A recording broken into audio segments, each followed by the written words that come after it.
مرکز اہل سنت والمحبت اجمیر شریف سے آئے ہوئے حضرت غلام کبریا چشتی صاحب اور مراکز اہل سنت کی نمائندگی کر رہے تمام خانقاہوں کے سجادہ نشینان اور نمائندگان اور ان کی راہ پر چلنے والے، ان سے محبت کرنے والے اور ان کے نام سے خود کو منسوب کرنے والے آپ تمام سامعین و سامعات، خواتین و حضرات، وقت کم ہے، ہال کا وقت پورا ہوا چاہتا ہے، شاید 10 منٹ بچا ہے۔ اسی 10 منٹ میں آپ سے 2-3-4 باتیں کرنی ہیں۔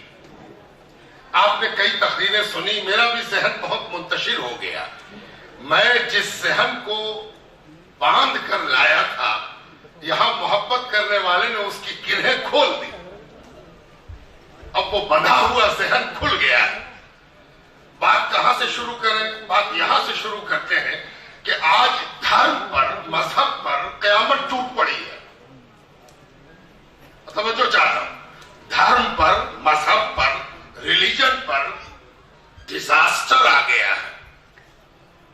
پہلے یہ ہوتا تھا کہ مار کاٹ کا کام، نفرت کا کام، لڑائی کا کام، بھید بھاؤ کا کام وہ کرتا تھا جو ادھرمی ہوتا تھا، ناستک ہوتا تھا، خدا کو نہیں مانتا تھا، ایشور کو نہیں مانتا تھا، بھگوان کو نہیں مانتا تھا، وہ مار کاٹ کرتا تھا۔ آج مار کاٹ وہ کرتا ہے جو خود کو سب سے بڑا دھارمک کہتا ہے،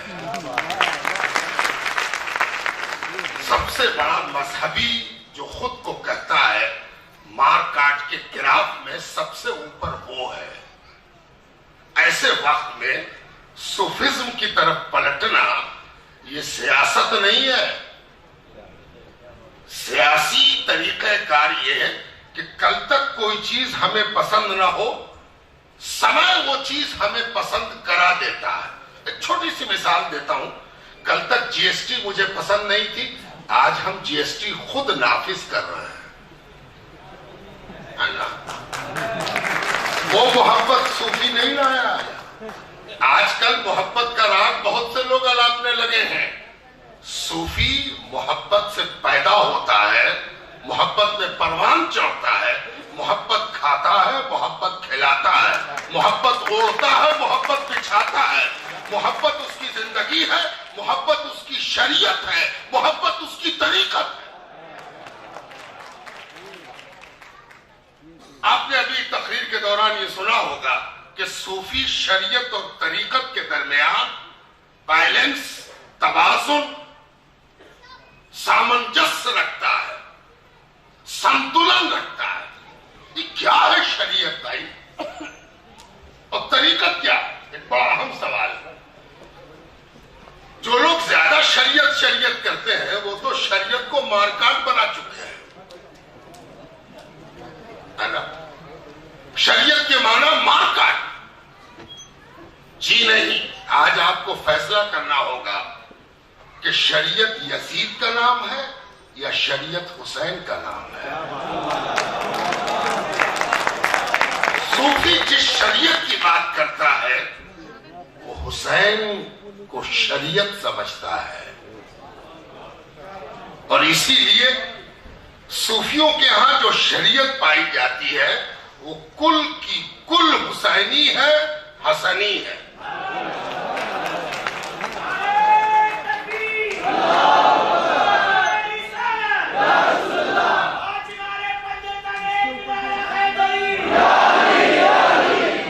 ابھی آپ نے دیکھا ہوگا کہ کچھ صاحبان یہ کہتے ہوئے نظر آئے، صوفی یہ نہیں کرتا، صوفی وہ نہیں کرتا، صوفی کو یہ کرنا چاہیے، صوفی کو وہ کرنا چاہیے، خانقاہوں کو یہ کرنا چاہیے، خانقاہیں یہ کریں، ہے نا؟ یہ پہلے دن سے ہوتا چلا آ رہا ہے۔ اگر ہم کربلا میں لڑنے لگے تو لوگ کہتے ہیں کاہے کو لڑ گئے، ان کو تو چین سے گھر پر رہنا چاہیے تھا۔ اگر ہم امام حسن کی قیادت میں صلح کر لیں تو کہیں صلح کیوں کر لی؟ کسی حالت میں چین نہیں ہے۔ صوفی فتوے پر دستخط نہ کرے تو پریشانی، اور صوفی اپنا فتویٰ دے دے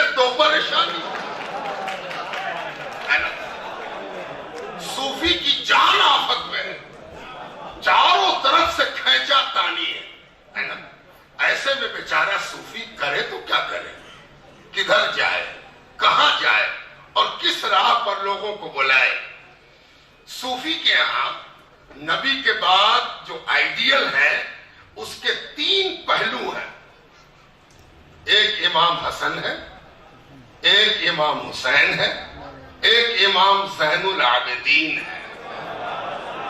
ہے نا؟ یہ تین جس کو یاد ہے اس کو تصوف کی کتاب اللمع بھی یاد ہے، قشیریہ بھی یاد ہے، عوارف المعارف بھی یاد ہے.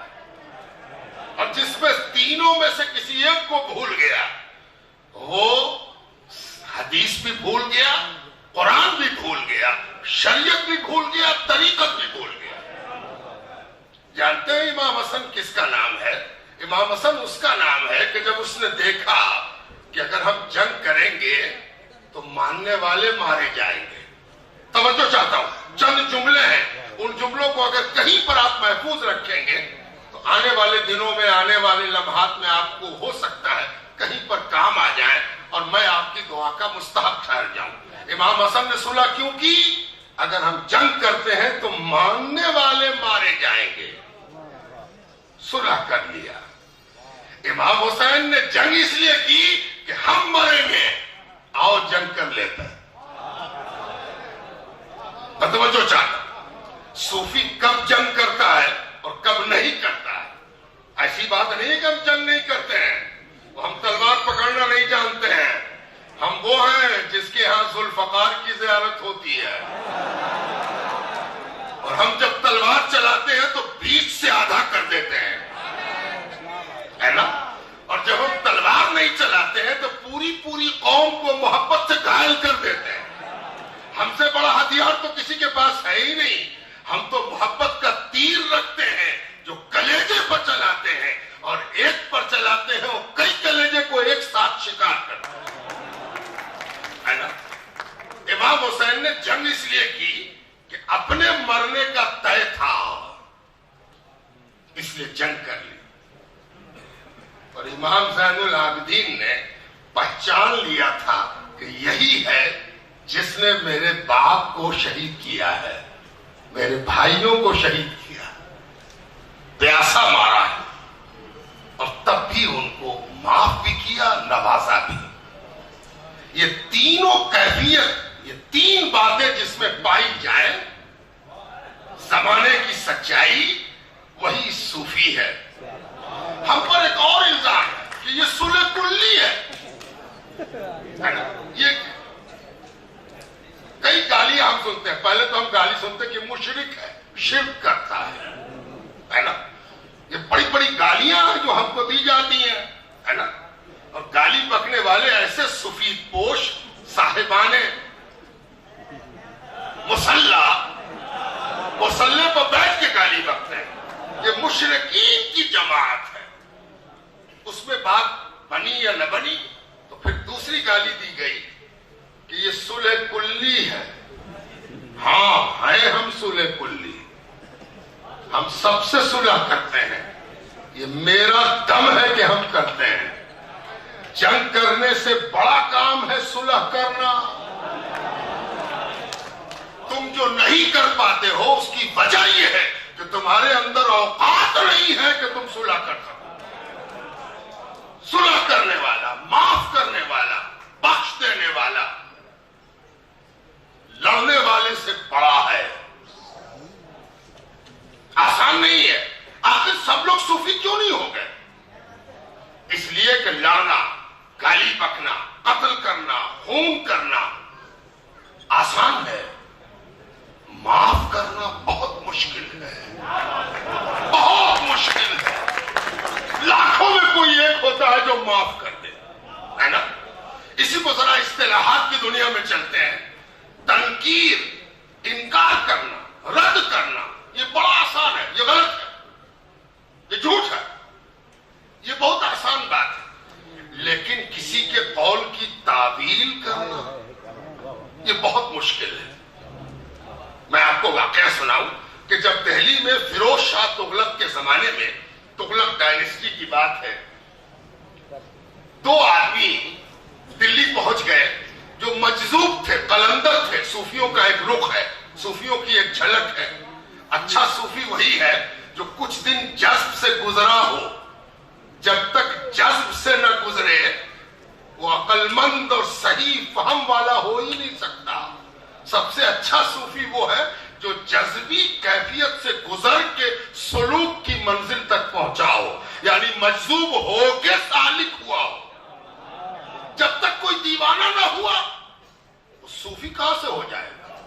اور دیوانہ ہونا مذاق بات ہے. سب کو تو اپنے کپڑے کے کریز کی فکر ہے. دیوانہ ہونا، جو دیوانہ نہیں ہوا وہ صوفی کیا ہوا ہے نا. بات نکلی تو ایک اور بات سن لیجئے. کافر بڑا دل گھبراتا ہے نا. حضرت مجدد الفسانی کو ایک بڑے عالم نے خط لکھا کہ حضرت مخدوم شرف الدین احمد یحییٰ منیری نے اپنی ایک کتاب میں لکھ دیا ہے کہ جب تک کوئی کافر نہیں ہوتا مومن ہو نہیں سکتا. جب تک کوئی کافر نہیں ہوتا مومن ہو نہیں سکتا. جب تک دیوانہ نہیں ہوتا مومن نہیں ہو سکتا. حضرت یہ کیا بات صحیح ہے؟ یہ تو بڑی غلط بات ہے. مجدد صاحب نے مکتوبات امام ربانی نکالیے اور اس خط کو کھوجیے، تھوڑی زحمت کیجیے گا تو آپ کو ہیرا پانے کا مزہ بھی آئے گا. اور ہم حوالہ دے دیں گے کہ مکتوب نمبر اتنا. آج کل اس کٹ کے مقرر بھی بہت آ گئے ہیں، صفحہ نمبر اتنا، سطر نمبر اتنی ہے نا. وہ سب نہیں کرتے. مکتوبات امام ربانی نکالیے اور کھوجیے اس مکتوب. حضرت مجدد صاحب نے جواب لکھوایا کہ یہ کسی صوفی کا قول مت سمجھ لینا، یہ اللہ کا قول ہے.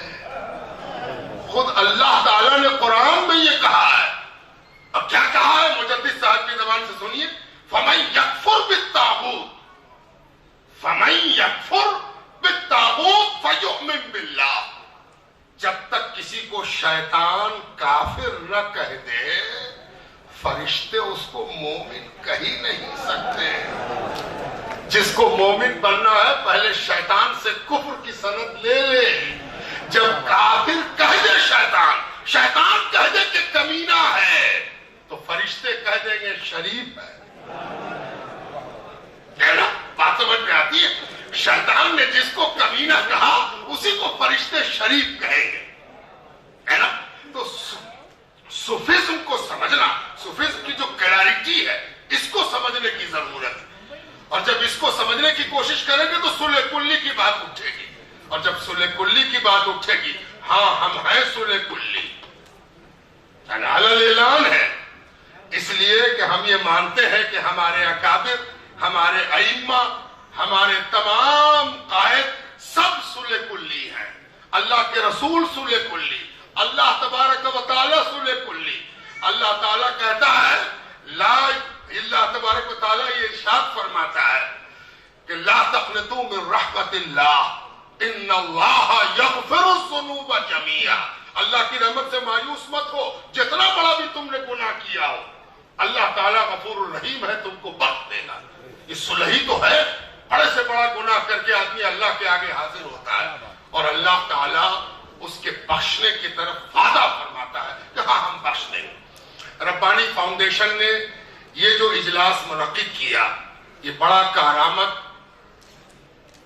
بہت ویژن رکھنے والا، دور تک اپنا نتیجہ دینے والا ایک کامیاب اجلاس ہے. کوئی خانقاہ ایسی نہیں ہے جو اپنے بل بوتے پر اپنی استطاعت کے مطابق قوم کی خدمت میں لگی ہوئی نہ ہو. کوئی ایسی خانقاہ نہیں ہے جہاں چھوٹا یا بڑا لنگر خانہ نہ چل رہا ہو. کوئی ایسی خانقاہ نہیں ہے جہاں مدرسہ، اسکول اور اپنی استطاعت کے مطابق یونیورسٹی تک نہ ہو. گیسو دراز بندہ نواز کی خانقاہ میں یونیورسٹی کا قیام ہو گیا. خواجہ معین الدین چشتی کے نام پر یونیورسٹی کے قیام کی بات آئی. میں اس کو بہت خیر مقدم کرتا ہوں، لیکن میں اطلاع دے دوں کہ لکھنؤ میں یہ یونیورسٹی بن چکی اور کئی برسوں سے کام کر رہی ہے. خواجہ معین الدین عربی، فارسی، اردو یونیورسٹی. اس لیے یہ کوئی ایسی چیز نہیں جو نہیں بنی ہے. لیکن مشکل یہ ہے پٹھان صاحب اور ہمارے اقلیتی کمیشن کے چیئرمین صاحب کہ خواجہ غریب نواز کے نام سے جو یونیورسٹی بنتی ہے یا بنے گی اس میں سب کچھ پڑھایا جاتا ہے خواجہ صاحب کے علاوہ.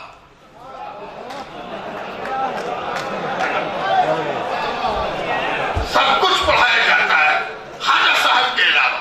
صوفیزم نہیں پڑھایا جائے گا, وہاں عربی بھی پڑھایا جائے گا, فارسی بھی, انگریزی بھی, اور ووکیشنل کورسز کے نام پر کمپیوٹر سائنس بھی, مینجمنٹ بھی, بایو کیمسٹری بھی, بایو ٹیکنالوجی بھی, لیکن نہیں پڑھایا جائے گا تو صوفیزم. صوفیزم کو پڑھانے کی ضرورت ہے, صوفیزم کو پڑھنے کی ضرورت ہے. صوفیزم ایک ایسی وچار دھارا ہے, جیون جینے کا ایسا راستہ ہے جس میں کسی سے ٹکراؤ نہیں ہے, سب کو ساتھ لے کر چلنا, یہی اصل دین ہے, یہی اصل مقصد ہے. میرا وقت تو پورا ہو گیا, لیکن چند ضروری باتیں آپ سے میں کہنا چاہتا ہوں قرآن کے حوالے سے. دیکھیے جتنے مسلک دنیا میں پیدا ہوئے ہمارے یہاں بھی, ان سب مسلک کی بنیاد کے بارے میں اگر آپ کبھی پوچھیں گے تو وہ کہیں گے کہ میرا مقصد ہے اصلاح کرنا, سدھار کرنا, ہے نا.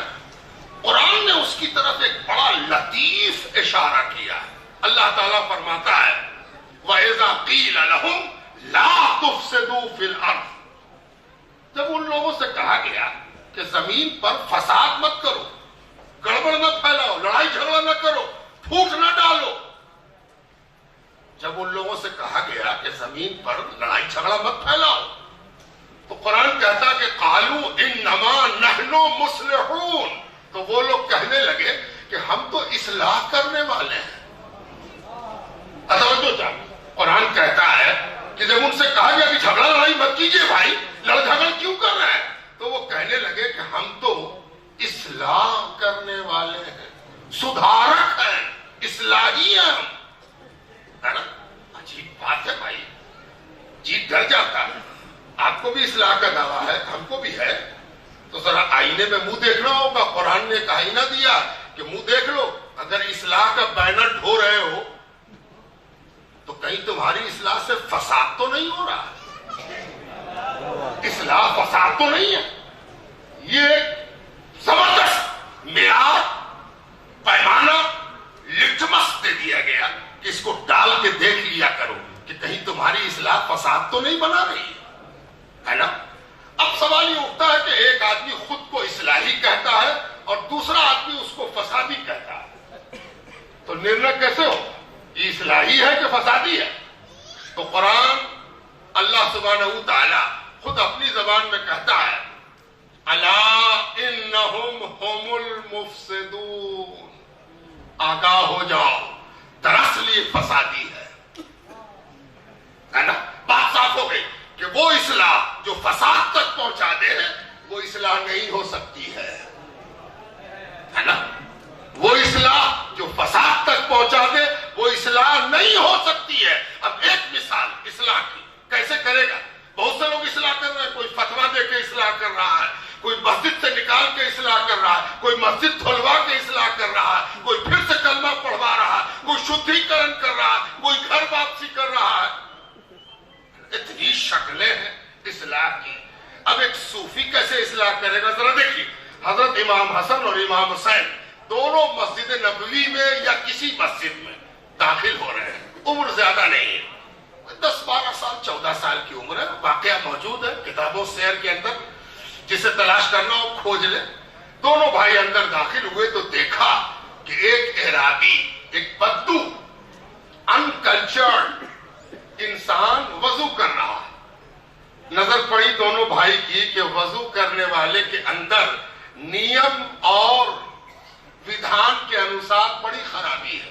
ٹھیک سے وضو نہیں کر رہا, کہونی سکھی ہوئی ہے, کلی ٹھیک سے نہیں کیا, منہ پورا دھویا بھی سب سکھا ہوا ہے. ہم اگر ہوتے, میرے جیسا مولوی اگر ہوتا, ہم تو ایک نظر ڈالتے ہو, کہتے 70 برس کے بڈھے ہو گئے, تم کو وضو کرنا نہیں آتا, بےہودے کہیں کے, تم کو آج تک وضو کرنا نہیں آیا, دین تک سیکھنے کا تم کو موقع نہیں ہے, بدنصیب ہو تم کہ تم کو دین نہیں آتا, وضو کرنا نہیں آتا. جب وضو کرنا نہیں آتا تو استنجا کرنا بھی نہیں آتا ہوگا, تو تم دین کیا جانو؟ یہی طریقہ ہوگا نا. بلکہ اگر استفتاء لکھ کے